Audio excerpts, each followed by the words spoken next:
একদম চুপ। পুষ্পাবাবু যখন করবো ঘেউ তখন সবাই চুপ থাকবো, কথা কইব না কেউ। এই সিন্ডিকেট বন্ধ হইলে তোরা যেমন ক্ষতিগ্রস্ত হবি তেমন আমিও কষ্ট পাবো, কারণ এই সিন্ডিকেট হলো পুষ্পার সন্তানের মতো। পুষ্পা হইলে সিন্ডিকেটের মা, কিন্তু সিন্ডিকেট এখন আর আগের মতো নাই। তাই আমাকে নতুন একটা ধান্দা ধরতে হইব। তবে কি এমন করা যায়? আপনি তো ভাইরালও না, ভাইরাল হইলে বই লিখতে পারতেন। ব্যবসা ভালো, আবার মাঝে মাঝে মেয়ের হাত ধরে ছবিও তুলে। বস কি এক কামে দুই কাম। এখন সফল হমু কি করলে ওই দেখো। পুষ্পাবাবু কবিতার কথা ওঠাতে আমার এক কবির কথা মনে পড়লো, যার অযৌক্তিক দরবারে গেলে আপনি জানতে পারবেন কি করলে আপনি সফল হবেন। কে সেই মহান কবি? কবি প্রাক্তনেন্দ্রনাথ। একটা কবিতা মাথায় এলো, আগুন না জ্বালালে কয়েল জ্বলবে না, কয়েল না জ্বললে ধোঁয়া উড়বে না, ধোঁয়া না উড়লে মশা মরবে না, আগুন না জ্বালালে কয়েল জ্বলবে না। কবিতাটা তাড়াতাড়ি লিখে লাই। কবিগুরু, আরে শিবাল্লি তুমি আসছো? তা আমার জন্য গোলাপ ফুল আনছো? গোলাপ তো আনে নাই, কিন্তু ফুল আনছি গাঁদা, কারণ আপনার মাথার চুল সাদা। থাক, ফুল আনা লাগবে না, বসো। তুমি তো নিজেই একটা ফুল। কবিগুরু, আমি জানতে চাই বর্তমানে কি করলে সফল হওয়া যাইব? বর্তমানে সফল হইতে গেলে সেলুনের ব্যবসা দিতে পারো, কারণ সেলুনের ব্যবসা যারাই শুরু করছে তারাই আজকে সফল। ঠিক আছে কবিগুরু, আমি যাই। তাইলে এই ঘটনা, সফল হইতে গেলে আমাকে এখন একটা সেলুন দিতে হইব।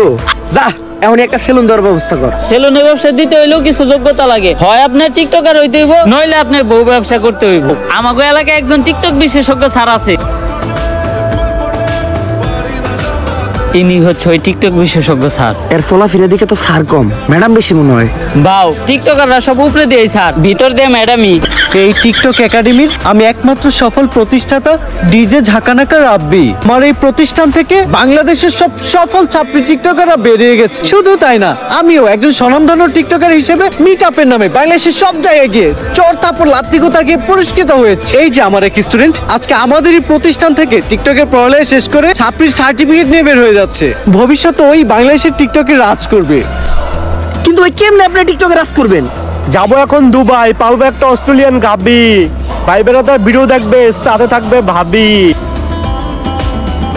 স্যার আমি ঠিক এর মতো একটা ছাত্রী হইতে চাই, সফল হইতে চাইলে এর মতোই হইতে হইব।